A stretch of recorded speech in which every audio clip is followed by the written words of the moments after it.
Yo, minasan! Untuk melindungi keluarganya dari ancaman Slur, Sakamoto dan Shin memutuskan jika tujuan mereka selanjutnya adalah JCC.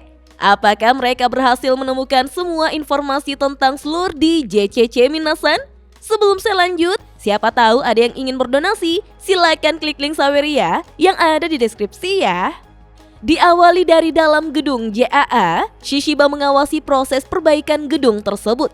Saat itu, Osaragi mulai mengerti maksud dari kata-kata Shishiba sebelumnya, yaitu betapa menyebalkannya ketika ada seseorang yang membuat kekacauan di rumah mereka. Shishiba menyebut jika itu benar-benar sangat parah. Para penyusup telah menghancurkan sekitar 40% kantor Kanto. Hal itu mengakibatkan saham JAA langsung anjlok. Banyak klien yang telah membatalkan permintaan jasa mereka.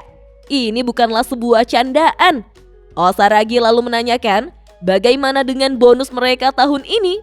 Shishiba menyuruh Osaragi untuk melupakannya dan jangan baper. Shishiba menjelaskan jika sepertinya pihak manajemen akan melakukan sedikit revisi pada regulasi JAA. Mereka telah kehilangan banyak staf, maka dari itu mereka perlu mengadakan perekrutan. Yang jelas, saat ini sudah saatnya bagi mereka untuk mengumpulkan para anggota. Osaragi bertanya, apakah itu anggota order lainnya? Shishiba membenarkannya.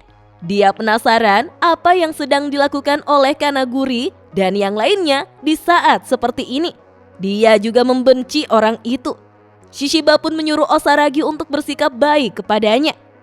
Beralih ke sebuah gudang terbengkalai di mana Kashima berhasil melakukan operasi penyambungan saraf di lengan Gaku. Setelah selesai, Kashima meminta Gaku agar jangan terlalu banyak bergerak sampai sirkulasi darahnya stabil. Sarafnya juga akan pulih secara bertahap layaknya sebuah tumbuhan.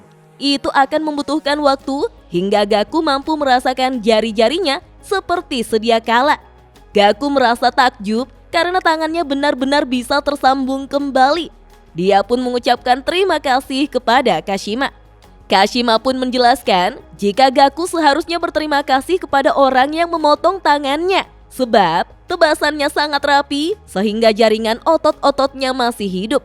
Kashima pun menanyakan siapa yang telah melakukan hal itu. Tidak banyak orang di dunia ini yang bisa melakukan hal seperti itu. Slur lalu berkata agar Gaku tidak perlu memikirkan hal itu, sebab dia mungkin adalah orang pertama yang bisa kembali hidup-hidup setelah bertarung melawan Pak Tua Takamura. Apalagi tangannya yang terpotong juga sudah tersambung kembali. Gaku menjawab, tapi sayangnya dia tidak bisa menyembuhkan telinganya. Kashima yang sedikit kesal berkata jika dia juga punya batasan. Slur pun duduk sembari menghela nafas panjang, membuat Gaku menegur sang bos yang terlihat kelelahan. Slur membenarkan bahwa dia sangat lelah. Penyerangan mereka di markas JAA benar-benar telah gagal. Dia tidak mengira jika Pak Tua Takamura akan muncul. Dan pada akhirnya mereka malah diselamatkan oleh Uda. Gaku lalu bertanya, sebenarnya ada urusan apa Pak Tua itu di sana? Slur menjawab jika dia juga tidak mengetahuinya. Tidak ada seorang pun yang tahu sudah berapa lama dia berada di jajaran order ataupun dalam JAA. Atau bahkan tujuan sebenarnya dia bergabung dengan order. Satu-satunya hal yang dia tahu soal Pak Tua Takamura adalah dia seorang yang sangat kuat. Terkadang dia juga berpikir bahwa dia seperti Santa atau sejenis hantu. Sebuah karakter fiksi yang berasal dari imajinasi mereka. Kashima merasa jika sepertinya sesuatu akan menjadi kenyataan jika semua orang mempercayainya. Sedangkan Gaku menyebut jika Takamura seperti wujud dari seorang pembunuh bayaran yang haus akan darah di dunia ini. Itu akan membuatnya cukup kuat. Pasti ada cukup banyak nyawa manusia yang diambil untuk bisa melahirkan seseorang sepertinya. Slur pun meminta mereka mengesampingkan itu dulu. Suatu hal tidak akan berjalan lancar jika orang seperti itu terlibat, apalagi Sakamoto. Slur tidak pernah menyangka akan bertemu dengannya di sana. Gaku kemudian bertanya apa yang akan mereka lakukan sekarang. Apa mereka akan melakukan tur keliling Jepang? Apalagi cabang JAA tersebar di berbagai tempat. Slur pun menolak rencana itu karena saat ini pasti cabang JAA akan memperketat keamanannya. Apalagi mereka telah kehilangan Uda, sehingga ini adalah saat yang tepat bagi mereka untuk merekrut personil tambahan. Gaku kemudian memperjelas apa mereka akan merekrut orang JAA. Slur menjawab jika dia lebih suka dengan orang yang lebih fresh, lebih mudah memulai dengan kanvas bersih daripada melukis di atas kanvas yang sudah ada lukisannya. Terlebih lagi, saat ini Slur sudah memulai prosesnya.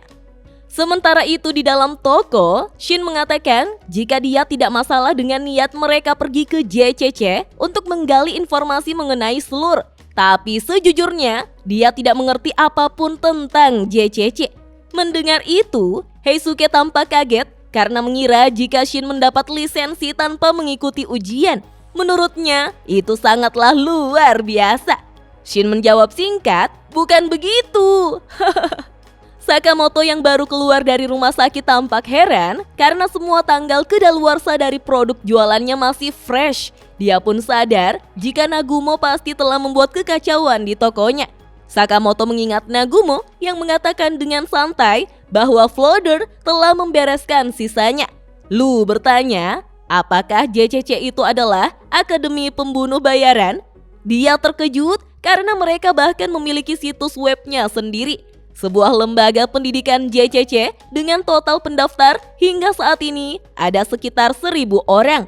Dengan rasio 8:2 antara laki-laki dan perempuan, di mana hanya 10% dari murid JCC yang akan lulus dan memperoleh lisensi pembunuh bayaran.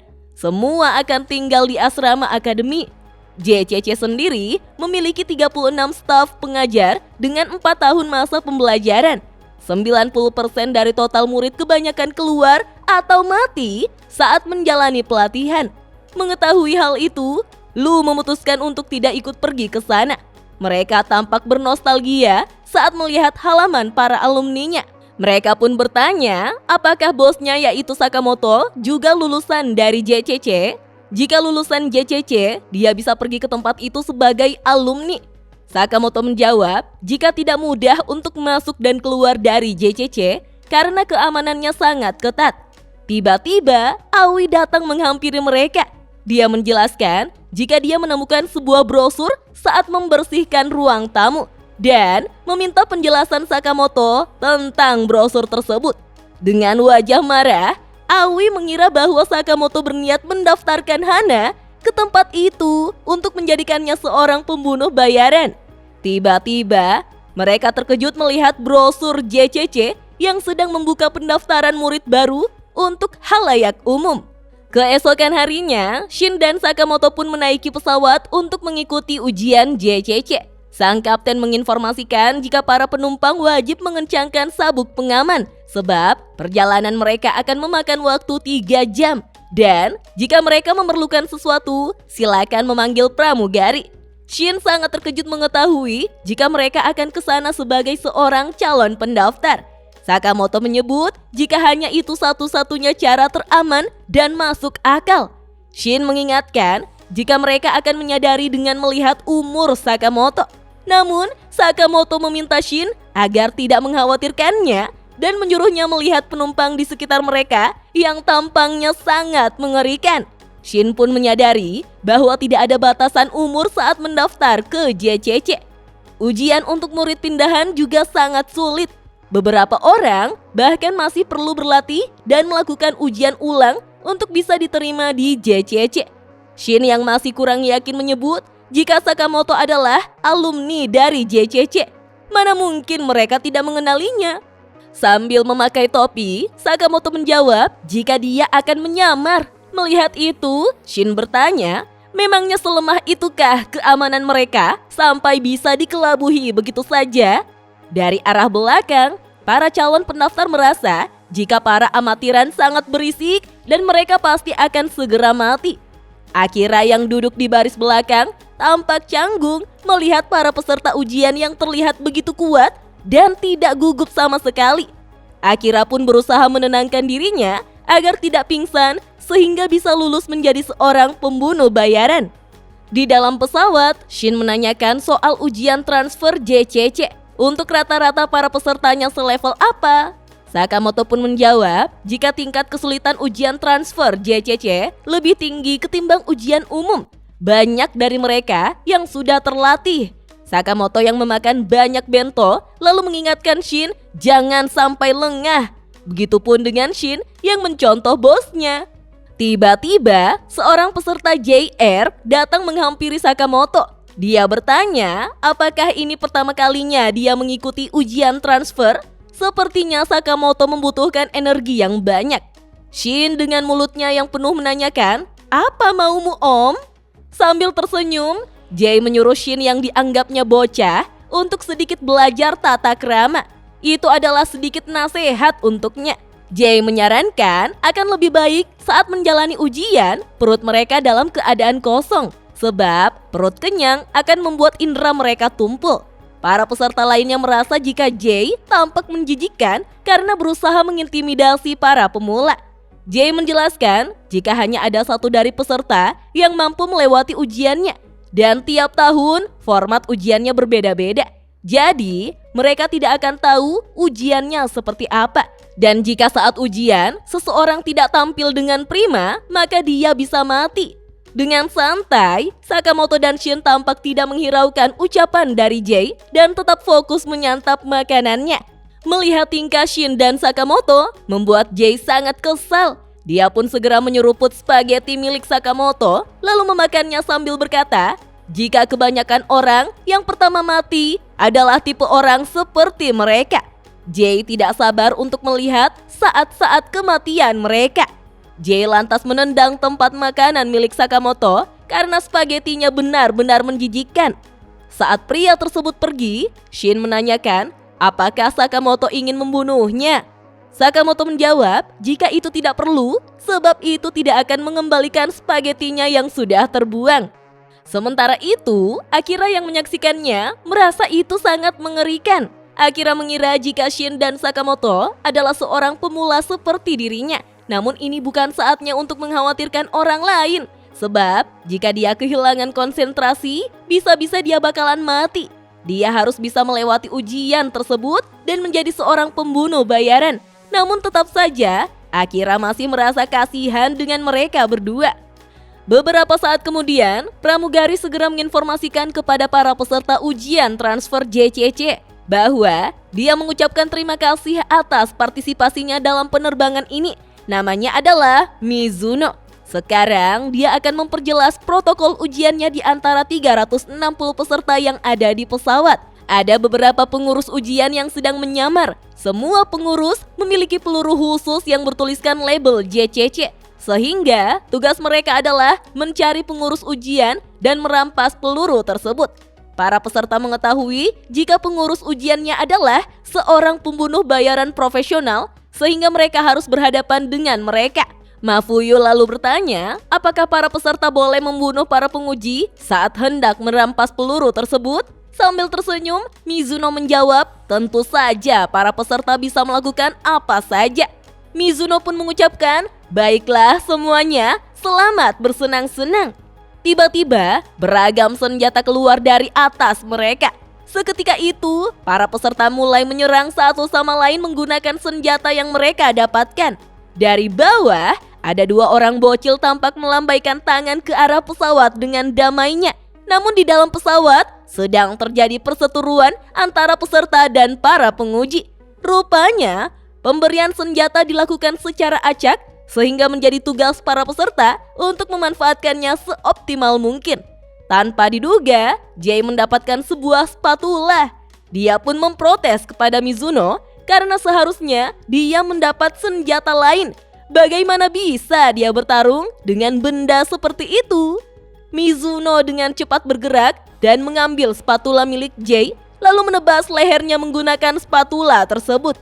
Mizuno menjelaskan, jika seorang pembunuh harus memiliki kemampuan untuk beradaptasi dengan berbagai situasi. Itu adalah hal yang sangat penting bagi seorang pembunuh bayaran. Terlihat Mafuyu mulai bergerak. Dia melompat untuk menghindari tembakan dari seorang pria botak, lalu dia menembak kepala pria botak tersebut. Rupanya, pria botak tersebut bukan seorang penguji dan menjadi korban ketiga dari serangan Mafuyu.